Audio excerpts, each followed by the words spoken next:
এইখন মিক্স টচৰ মেখেলা আপোনালোকলৈ আগবঢ়াইছোঁ। ইয়াৰ পাৰি হিচাপে দিছে এনেদৰে, এইটো পাৰি কৰিছে আৰু এই ফুলটোৰে হাফ কৰি পান কটা টাইপৰ কৰিছে।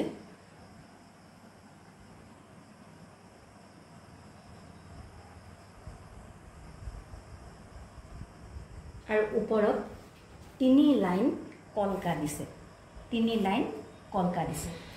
ৰঙা আৰু ক'লা ৰঙৰ সূতাৰে কৰিছে।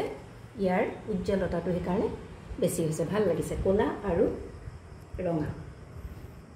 আকৌ এবাৰ কৈছোঁ, এখন মিক্স টচৰ মেখেলা, ৰঙা পাৰি, ওপৰত ক'লা আৰু ৰঙা সূতাৰে কলকা কৰিছে। এইখন মিক্স টচৰ মেখেলা, ইয়াৰ মূল্য হৈছে 750 rupees only, 750 rupees only। আপোনালোকৰ যদি কাৰোবাৰ পচন্দৰ ভিতৰত পৰিছে তেনেহ'লে আমাৰ হোৱাটছআপ নম্বৰত সোনকালে যোগাযোগ কৰিব পাৰে। হোৱাটছআপ নম্বৰটো ডেছক্ৰিপশ্যনত দিয়া আছে। মিক্স টচৰ মেখেলা, ইয়াৰ মূল্য হৈছে 750 টকা মাত্ৰ।